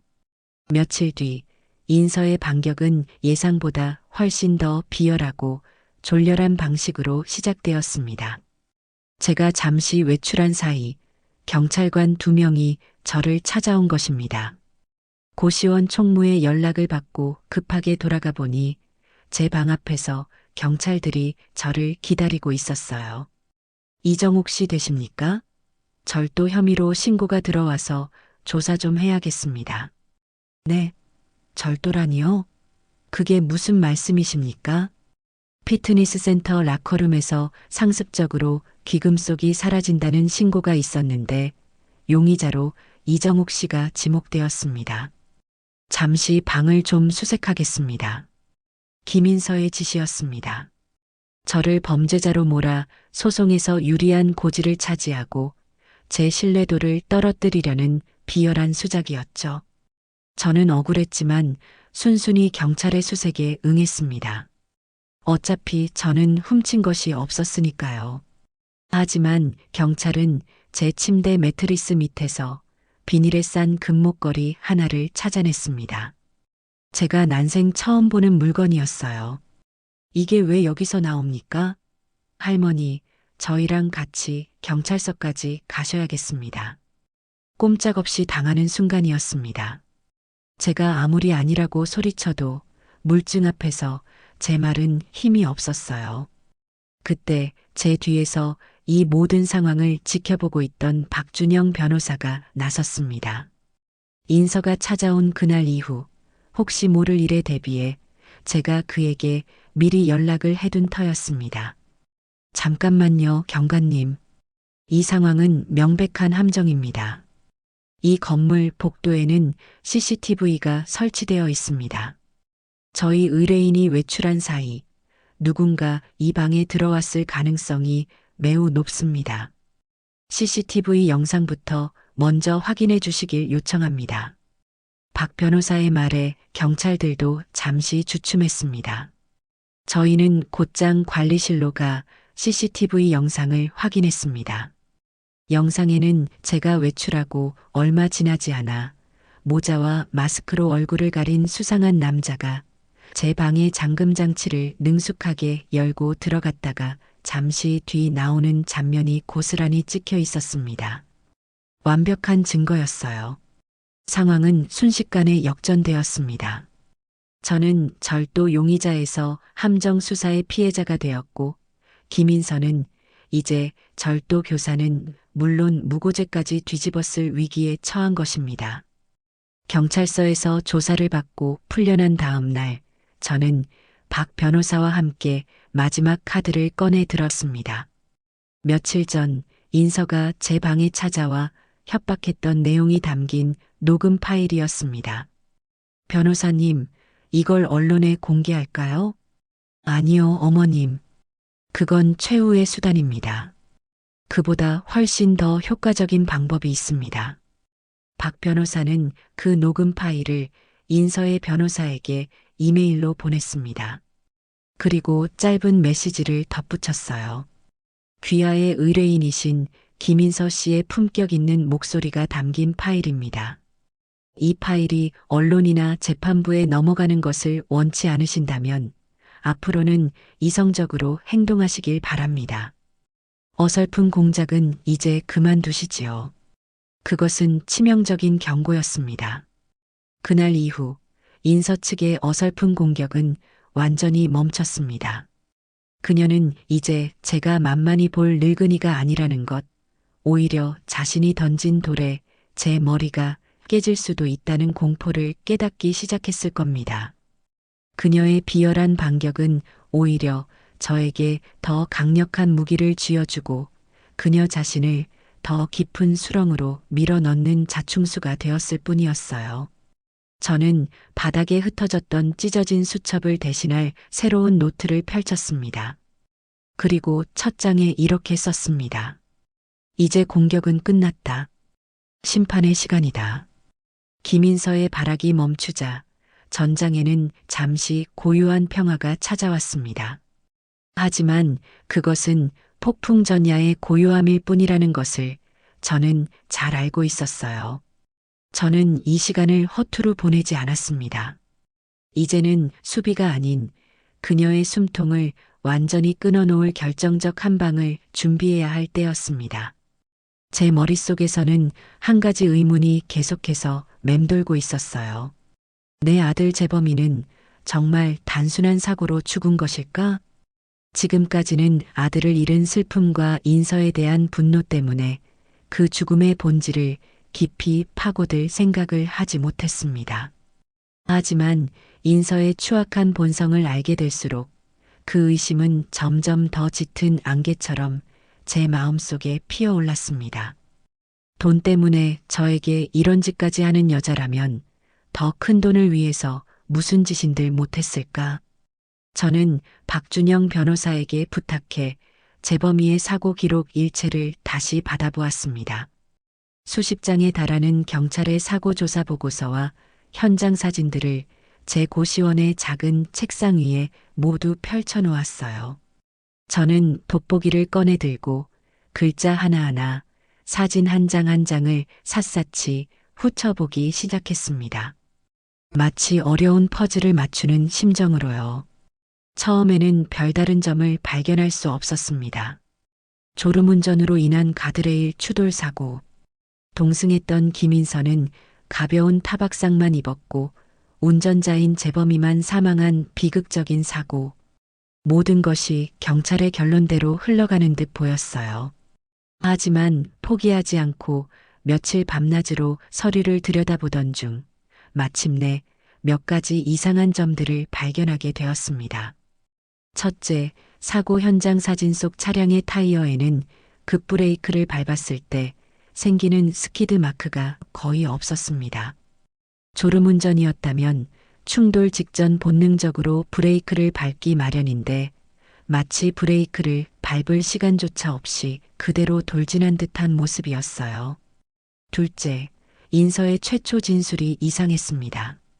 그녀는 경찰 조사에서 남편이 피곤해 보여서 잠시 눈을 붙였다가 쿵 하는 소리에 깨어보니 이미 사고가 나 있었다고 진술했습니다. 하지만 그녀가 구급대원에게는 남편과 이야기를 나누던 중에 갑자기 차가 흔들렸다고 말했다는 기록이 구급활동일지에 짧게 남아 있었어요. 왜 진술이 바뀐 걸까요? 이 작은 의문점들이 제 머릿속에서 거대한 의심의 눈덩이로 불어나기 시작했습니다. 저는 우리가 고용했던 사설 탐정에게 새로운 임무를 주었습니다. 김인서의 금융 거래 내역을 더 깊이 파고들어 특히 재범이 사고 전후의 기록을 집중적으로 조사해 달라고요. 며칠 뒤 탐정으로부터 충격적인 보고가 들어왔습니다. 어머님, 김인서 씨가 김재범 씨 사망 한 달 전 남편을 피보험자로 하는 거액의 종신보험에 추가로 가입한 사실을 확인했습니다. 수익자는 당연히 김인서 씨 본인이고요. 심장이 철렁 내려앉았습니다. 탐정이 가져온 보험 계약서 사본에는 제 아들의 서명이 날인되어 있었지만 어딘가 부자연스러워 보였어요. 탐정은 보험 가입을 담당했던 설계사와도 접촉했습니다. 설계사는 재범 씨는 보험 가입에 미온적이었지만 아내인 김인서 씨가 남편을 위한 깜짝 선물이라며 강력하게 가입을 밀어붙였다고 증언했습니다. 심지어 월 납입금이 그들 부부의 소득 수준에 비해 상당히 부담스러운 액수였는데도 말이죠. 이것은 단순한 의심이 아니었습니다. 명백한 동기였어요. 거액의 보험금을 노리고 설마. 저는 차마 다음 생각을 이어갈 수가 없었습니다. 아들아, 내 아들아. 너가 어쩌다 이런 악마 같은 여자와. 저는 떨리는 마음을 다잡고 마지막 퍼즐 조각을 찾아 나서기로 했습니다. 바로 사고 당시의 정황을 증명해줄 객관적인 증거, 차량 블랙박스였습니다. 재범이의 차는 사고로 폐차 처리되었고 블랙박스는 이미 사라진 뒤였습니다. 그렇다면 방법은 하나뿐이었어요. 사고 시각, 사고 현장 주변을 지났던 다른 차량의 블랙박스를 찾는 것. 그것은 사막에서 바늘 찾기와도 같은 일이었습니다. 박 변호사 평소 블랙박스 메모리를 잘 비우지 않는 습관이 있다는 것이었어요. 그는 사고 날짜의 영상이 아직 남아있을지도 모른다며 자신의 차고지로 와서 직접 확인해 보라고 했습니다. 저와 박 변호사는 한달음에 경기도 외곽에 있는 그의 차고지로 달려갔습니다. 화물차에서 떼어낸 낡은 블랙박스의 메모리 카드를 노트북에 연결하는 순간 저는 마른 침을 삼켰습니다. 제발, 제발. 영상은 낮은 화질로 덜컹거리며 재생되었습니다. 평범한 국도의 풍경이 스쳐 지나갔어요. 그리고 잠시 뒤 화면 한쪽으로 재범이의 차와 같은 모델의 은색 승용차가 나란히 달리는 모습이 보였습니다. 바로 그때였습니다. 차 안에서 무언가 격렬한 움직임이 포착되었어요. 운전석의 재범이가 무언가 소리치는 듯 고개를 돌렸고 조수석의 인서가 그의 팔을 잡아채며 흔드는 듯한 모습이 흐릿하게 보였습니다. 그리고 다음 순간 차는 휘청거리며 균형을 잃더니 순식간에 화면 밖으로 사라지며 가드레일을 들이받았습니다. 쾅 하는 굉음과 함께 영상은 끝이 났습니다. 짧은 순간이었습니다. 하지만 그 영상은 모든 것을 말해주고 있었어요. 졸음운전이나 단순 사고가 아니었습니다. 차 안에서는 분명히 다툼이 있었고 그 다툼이 사고의 직접적인 원인이 되었을 가능성이 매우 높았습니다. 김인서의 모든 거짓말이 산산조각 나는 순간이었습니다. 박 변호사의 사무실로 돌아오는 내내 저는 아무 말도 할 수 없었습니다. 손에는 블랙박스 영상이 담긴 USB가 들려 있었어요. 이것은 이제 단순한 이혼 소송의 증거가 아니었습니다. 한 사람의 인생, 아니, 내 아들의 목숨값이 걸린 진실의 조각이었습니다. 저는 창밖을 보며 조용히 눈물을 흘렸습니다. 아들아, 이제야 엄마가 알겠다. 내가 얼마나 고통스러웠을지, 얼마나 억울했을지. 괜찮다, 아들아. 이제 엄마가 모든 것을 제자리로 돌려놓을게. 새 노트의 마지막 장에 저는 떨리는 손으로 마지막 문장을 적었습니다. 그녀가 내 아들을 죽음으로 내몰았다. 법정에서 그 검은 속내까지 입증할 수 있을지는 모릅니다. 하지만 저는 이제 세상에 외칠 수 있었습니다.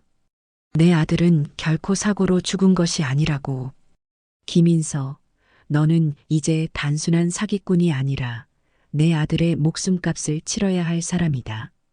블랙박스 영상이라는 결정적 증거를 손에 쥔 순간 저는 이 기나긴 싸움의 끝이 보이기 시작했음을 직감했습니다. 하지만 성급하게 칼을 뽑아들지는 않았어요. 이 마지막 칼은 가장 정확하고 가장 깊숙하게 적의 심장을 찔러야만 했습니다. 지금은 그녀를 둘러싼 성벽을 하나씩 더 허물어뜨려 그녀가 기댈 곳 하나 없는 완전한 고립 상태로 만들어야 할 때였지요. 공교롭게도 그 첫 번째 균열은 그녀가 가장 믿었던 곳, 바로 그녀의 친정에서부터 시작되었습니다. 딸의 온갖 악행이 담긴 소송 서류와 맘카페의 글들, 그리고 절도 교사 미수라는 혐의까지. 1년의 사태를 전해 들은 인서의 부모님이 박준영 변호사의 사무실로 저를 찾아왔습니다.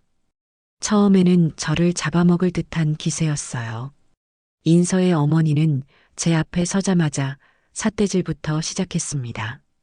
당신이 우리의 인생을 망치려고 작정을 했구먼.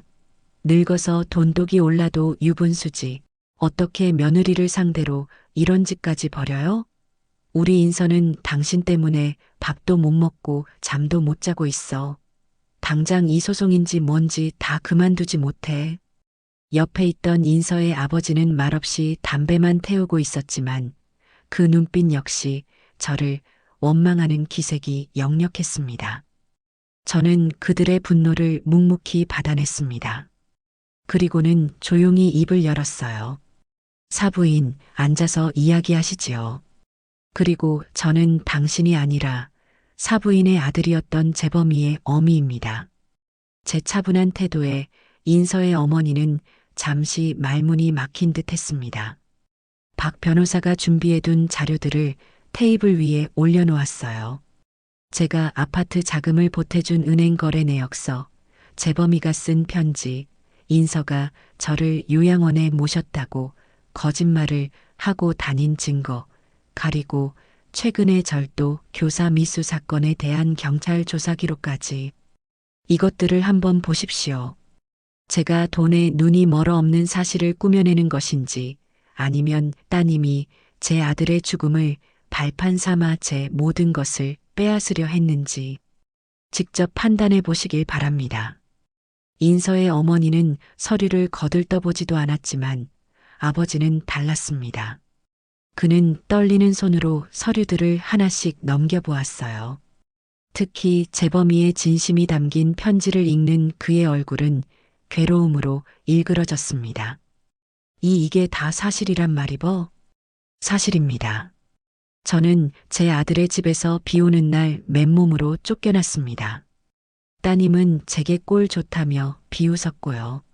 제가 지금껏 참고 있는 것은 단 하나, 제 아들의 명예를 위해서입니다. 두 분께서는 따님을 어떻게 키우셨기에 남편의 죽음 앞에서조차 저런 파렴치한 짓을 저지를 수 있는 겁니까? 제 말에 인서의 아버지는 끝내 고개를 숙였습니다. 그는 평생을 시장에서 성실하게 일해온 사람이었어요. 딸이 언제부터 저렇게 변했는지 그는 어쩌면 어렴풋이 알고 있었을지도 모릅니다. 하지만 어머니는 끝까지 딸을 감쌌어요. 다 거짓말이야. 우리 애가 그럴 리 없어. 당신이 우리 착한 인서를 모함하는 거야.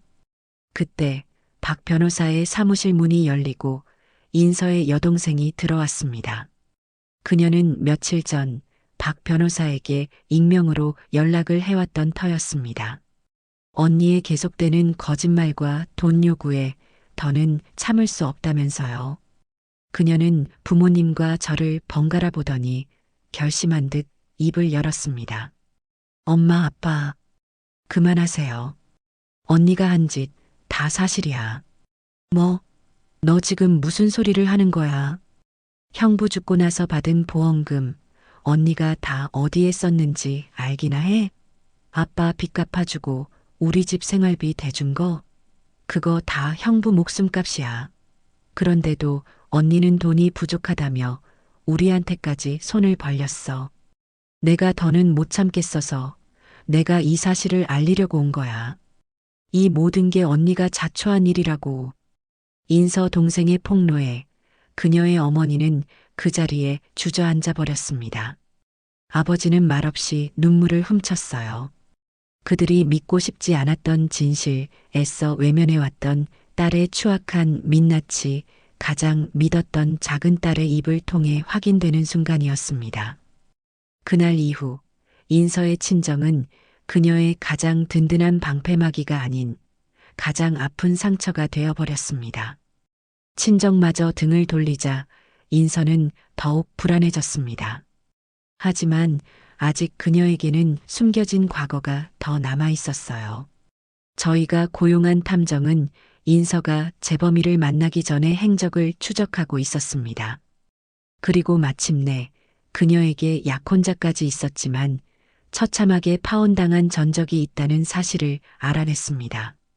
저희는 수소문 끝에 그 옛 약혼자였던 남자를 만날 수 있었습니다. 그는 건실한 중소기업을 운영하는 사업가였어요. 그는 씁쓸한 표정으로 김인서에 대해 이야기해 주었습니다. 그 사람은 제가 만났던 사람 중에 가장 무서운 사람이었습니다. 그녀는 사랑이 아니라 제 배경과 재력을 보고 접근했던 겁니다. 결혼 준비 과정에서 제가 가진 모든 것을 자기 명의로 바꾸려고 했고, 저희 부모님께는 온갖 거짓말로 저를 깎아내렸습니다. 결국 그녀의 탐욕과 이중적인 모습에 질려 제가 파혼을 선언하자 저를 사회적으로 매장시키겠다며 온갖 거짓 소문을 퍼뜨렸습니다. 저는 그때 사람이 어디까지 악해질 수 있는지 처음 알았습니다. 그의 이야기는 지금 인서가 제게 하고 있는 짓과 소름 끼치도록 똑같았습니다. 그녀는 변한 것이 아니었어요. 그저 대상을 바꾸어 똑같은 짓을 반복하고 있었을 뿐입니다. 그의 증언은 인서의 본성이 원래부터 그러했다는 것을 증명해줄 또 하나의 중요한 퍼즐 조각이었습니다. 모든 증거가 모이고 인서를 둘러싼 모든 벽이 허물어졌을 때 박 변호사는 마지막 확인 절차에 들어갔습니다. 바로 재판 전 양측 변호사가 증인들을 상대로 미리 신문하는 증인신문 절차였습니다. 법정은 아니었지만 이곳에서의 모든 증언은 녹화되어 법적 효력을 가졌습니다. 인서는 마지못해 그 자리에 출석했어요. 한껏 수척해진 얼굴이었지만 여전히 그녀의 눈빛에는 도끼가 서려 있었습니다. 박준영 변호사의 신문이 시작되었습니다.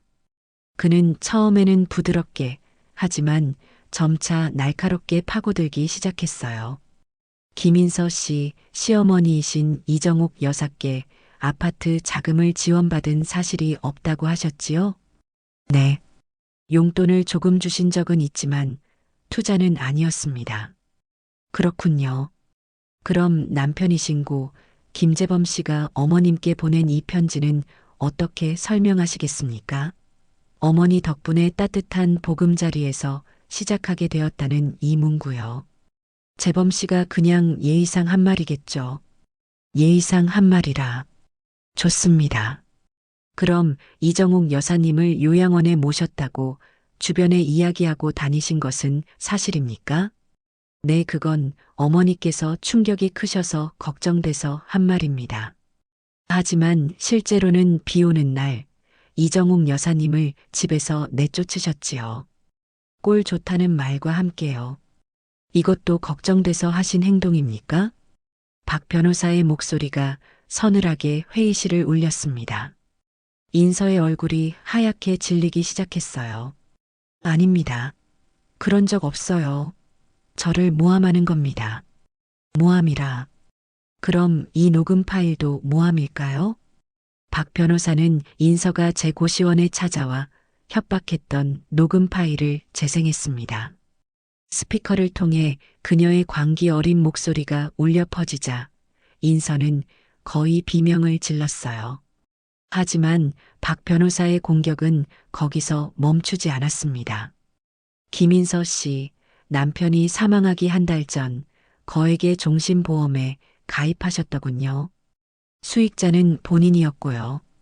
남편을 위한 깜짝 선물이었다고 하셨다는데 맞습니까?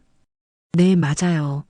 제가 남편을 얼마나 사랑했는데 사랑하는 남편을 위해 가입한 보험인데 어째서 남편의 사고 당일 조수석에 앉아있던 김인서 씨는 남편의 운전을 방해하는 듯한 행동을 하셨을까요? 왜 차 안에서 심하게 다투셨습니까? 박 변호사가 노트북을 돌려 블랙박스 영상을 보여주자 인서는 마침내 무너져 내렸습니다. 그녀는 자리에서 벌떡 일어나 고함을 질렀어요. 아니야. 저건 다 조작이야.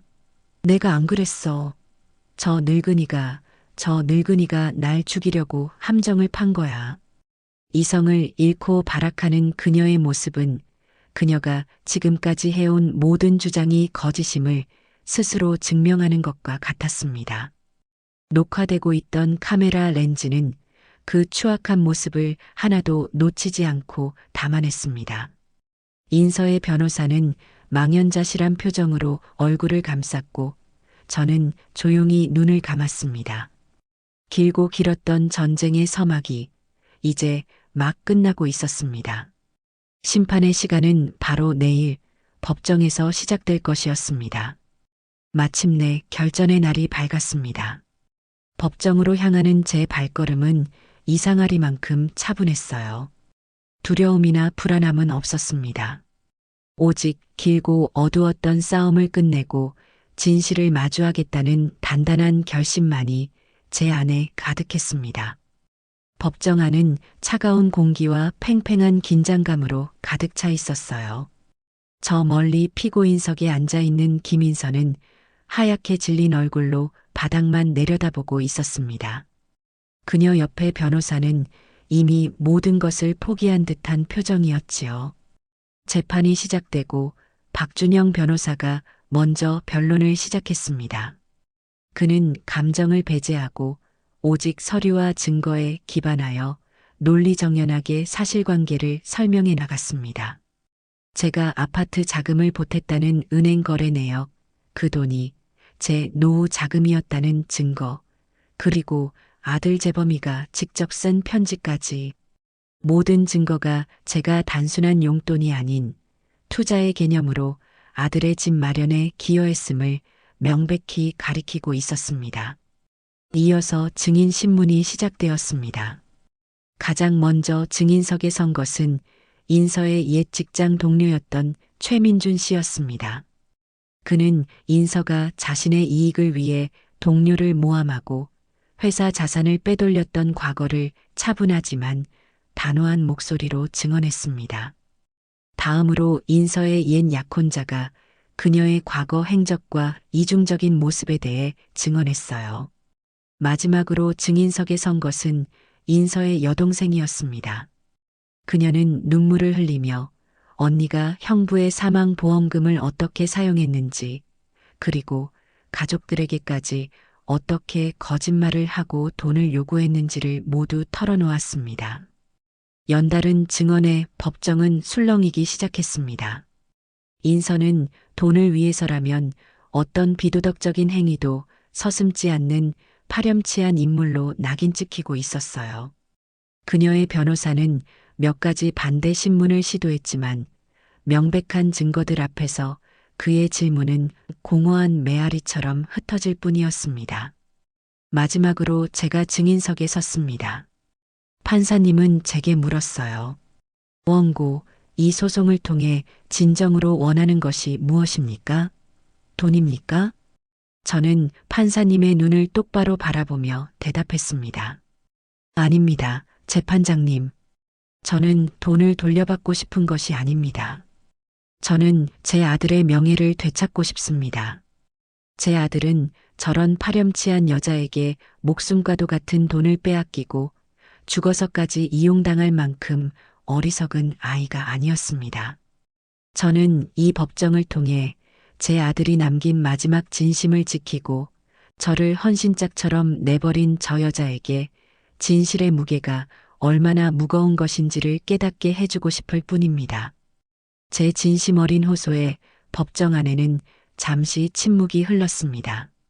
모든 증인 신문이 끝나고 박준영 변호사의 최후 변론이 시작되었습니다. 그는 지금까지의 증거들을 종합하며 인서의 주장이 얼마나 허구적인지를 다시 한번 강조했습니다. 그리고 그는 마지막 비수를 꺼내 들었습니다. 존경하는 재판장님, 이 사건은 단순한 재산 분할 소송이 아닙니다. 이 사건의 본질은 한 인간의 끝없는 탐욕이 어떤 비극을 낳았는가에 대한 것입니다. 피고 김인선은 자신의 탐욕을 채우기 위해 남편이 사망하기 직전 거액의 보험에 가입했습니다. 그리고 그 남편은 공교롭게도 얼마 지나지 않아 의문스러운 사고로 사망했습니다. 박 변호사의 말에 방청석이 크게 술렁였습니다. 그는 아랑곳하지 않고 말을 이었어요. 피고는 남편이 졸음운전을 했다고 주장했지만 여기 그 주장이 거짓임을 증명하는 영상이 있습니다. 박 변호사는 법정의 대형 스크린을 통해 사고 당시의 블랙박스 영상을 재생했습니다.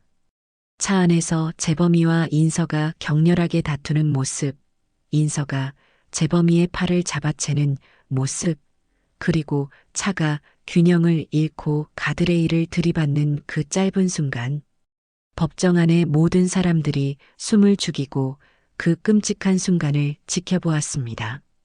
피고인석에 앉아있던 인서는 고개를 숙인 채 오열하기 시작했어요. 존경하는 재판장님, 저는 이 자리에서 피고의 형사상 책임을 묻고자 하는 것이 아닙니다. 그것은 형사법정에서 가려질 일이겠지요. 하지만 저는 이 영상을 통해 피고 김인서가 주장하는 모든 것이 거짓이며 그녀의 탐욕이 남편의 죽음과 직접적인 연관이 있을 수 있다는 합리적인 의심을 제기하는 바입니다. 이러한 인물에게 고인의 재산을 모두 상속하는 것은 사회 정의에 반하는 일일 뿐더 아니라 제2, 제3의 비극을 낳을 수 있는 위험한 선례를 남기는 것입니다. 부디 현명한 판결을 내려주시길 바랍니다. 박준영 변호사의 변론이 끝나자 법정 안은 물을 끼얹은 듯 조용해졌습니다. 모든 시선이 판사에게로 쏠렸습니다. 길고 길었던 재판의 끝, 마침내 판사가 판결봉을 들고 자리에서 일어났습니다. 판결을 선고하겠습니다. 그의 목소리는 낮고 엄숙하게 법정 전체를 울렸습니다.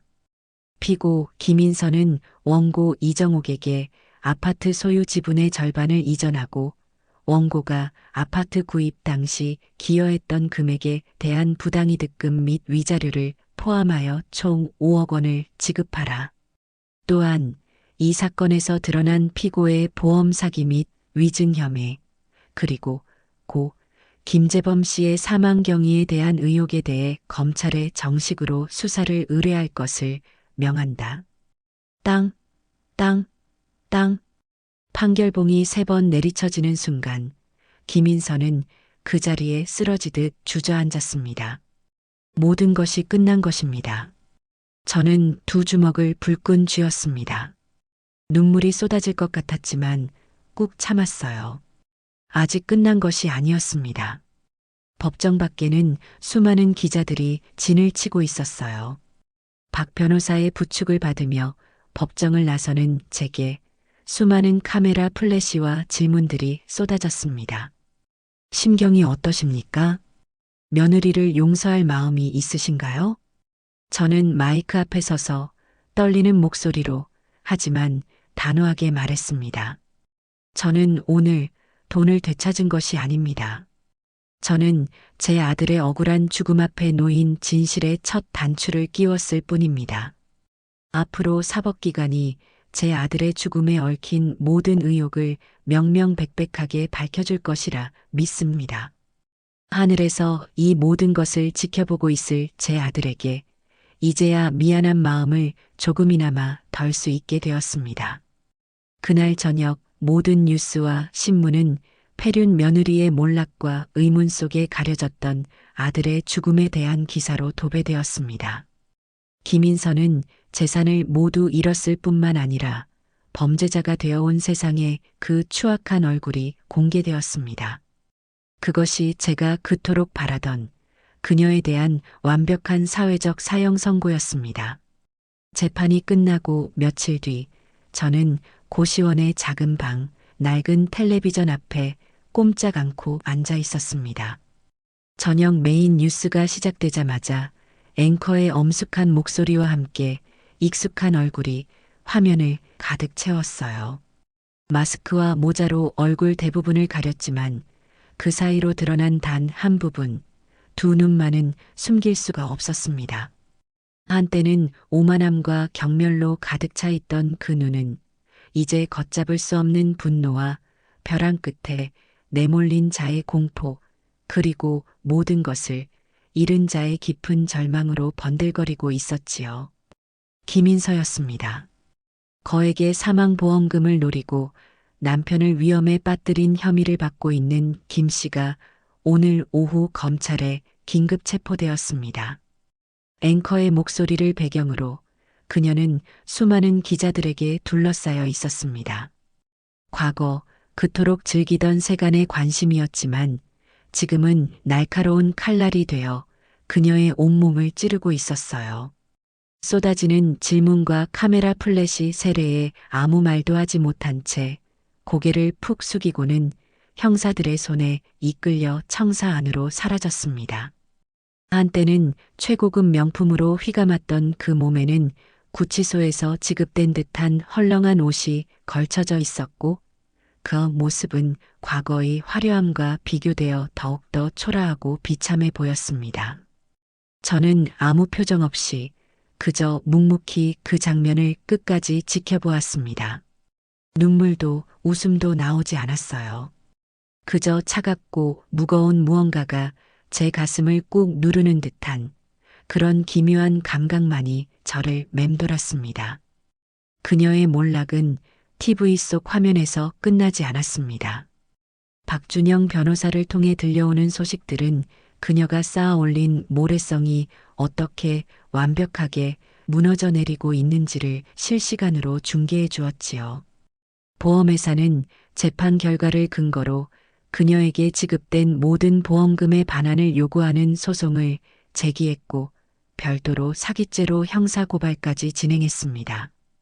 국세청에서는 그동안의 탈세 혐의를 포착하여 그녀가 감당할 수 없을 만큼 거액의 추징금을 부과했어요. 그녀의 이름으로 된 모든 재산은 압류되었고 통장은 바닥을 드러냈습니다. 가장 비참한 것은 가족의 붕괴였습니다. 딸의 죄를 마주할 용기가 없었던 그녀의 부모님은 충격으로 쓰러져 병원에 입원했고 마지막까지 딸을 믿어주었던 어머니마저 면회를 거부하며 완전히 등을 돌렸다는 소식이 들려왔어요. 그녀가 그토록 지키고 싶어 했던 돈, 타인의 시선 속에서 빛나던 명예, 그리고 마지막 버팀목이었던 가족. 그 모든 것이 하룻밤의 꿈처럼 신기루처럼 사라져버린 것입니다. 그러던 어느 날 저녁 인서의 부모님이 기어코 수소문하여 제 고시원 방으로 다시 찾아왔습니다. 문을 열자 이전에 그 기세등등하던 모습은 온데간데 없고 허리가 꺾일 듯 굽어버린 늙고 지친 두 노인이 서 있었습니다. 그들은 저를 보자마자 그 자리에 힘없이 무릎을 꿇었어요. 죄송합니다. 저희가 자식을 잘못 키웠습니다.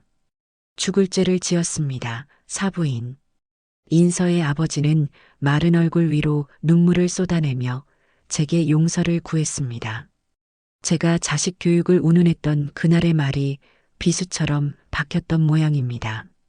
저는 그들을 일으켜 세우지도 그렇다고 차갑게 내치지도 않았습니다. 그저 조용히 한때는 사돈이었던 그들의 무너진 모습을 바라보았어요. 두 분의 심정은 알겠습니다. 자식을 가진 부모로서 오죽하시겠습니까? 하지만 제가 용서하고 말고 할 문제가 아닙니다.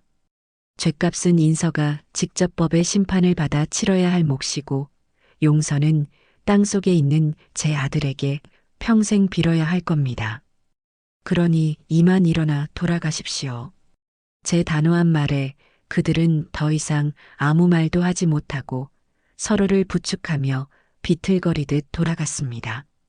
닫힌 문 너머로 희미하게 들려오는 늙은 어머니의 흐느낌 소리를 들으며 저는 비로소 길고 길었던 복수가 정말로 끝났음을 실감했습니다.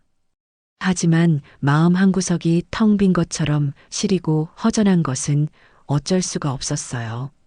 승리는 제 손에 있었지만 그 승리의 대가로 얻은 것은 아무것도 없었습니다. 복수는 끝났지만 제 아들은 영원히 돌아오지 않았으니까요. 몇 달의 시간이 속절없이 흘렀습니다.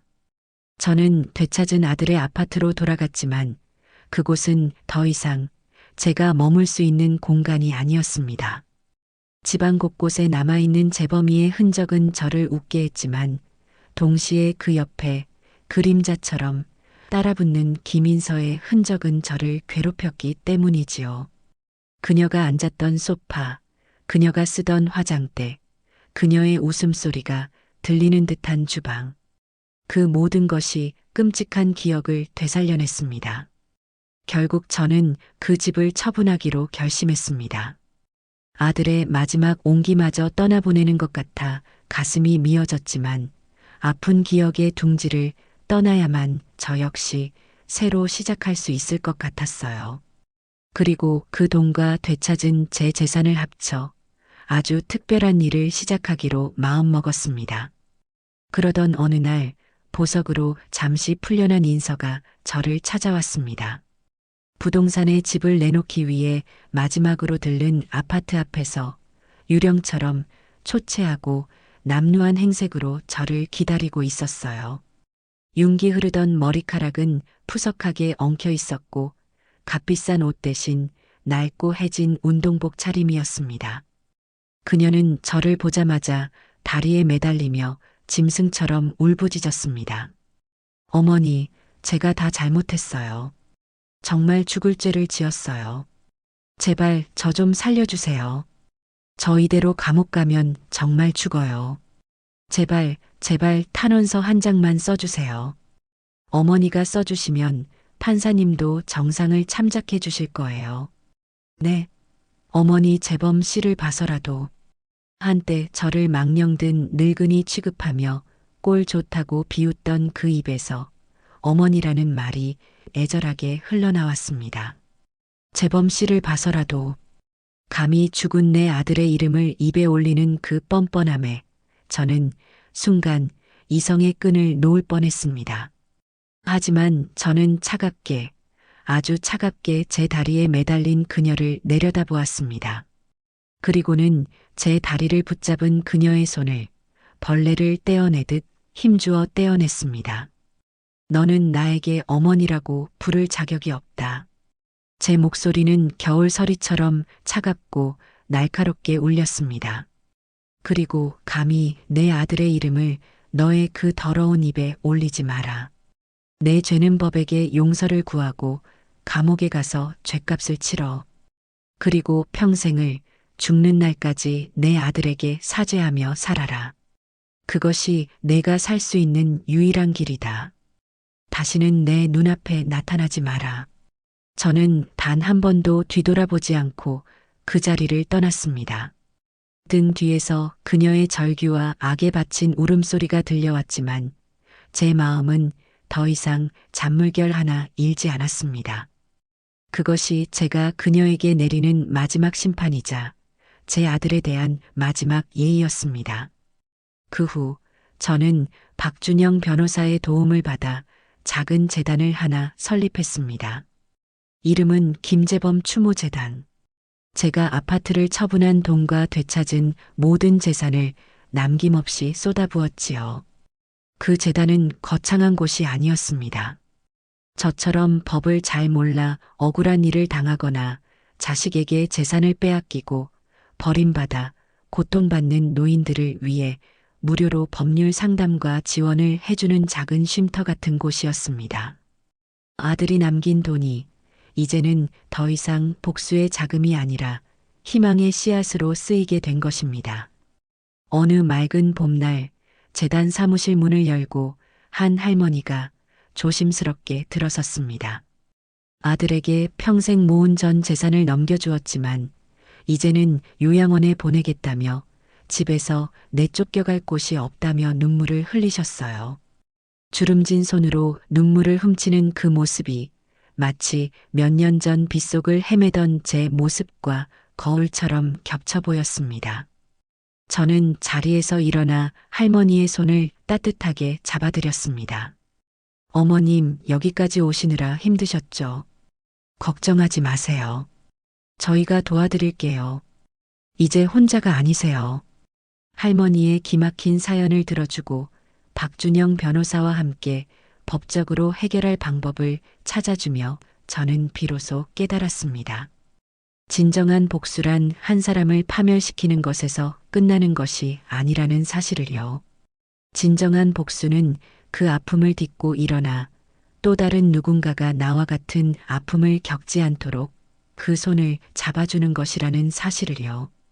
파멸의 끝에서 피어난 희망, 그것이야말로 제 아들이 하늘에서 진정으로 바라는 모습일 거라는 것을요. 창밖으로 따스한 4월의 햇살이 쏟아져 들어와 사무실을 환하게 비추었습니다. 저는 책상 위에 놓인 재범이의 사진을 보며 나지막이 미소 지었습니다. 아들아, 보고 있니? 엄마, 이제 더 이상 울지 않아. 내가 남겨준 사랑으로 엄마는 이렇게 다른 사람들에게 희망을 주며 살아갈게. 복수는 이렇게 하는 거였나 보다. 한 사람을 무너뜨리는 게 아니라 그 사람이 무너뜨린 것을 너의 이름으로 다시 일으켜 세우는 것 말이야. 고맙다, 내 아들. 정말 고맙다. 제 피눈물 위로, 그 한 맺힌 슬픔의 자리 위로 마침내 다른 이를 비춰주는 작고 강인한 복수초 한 송이가 활짝 피어난 순간이었습니다.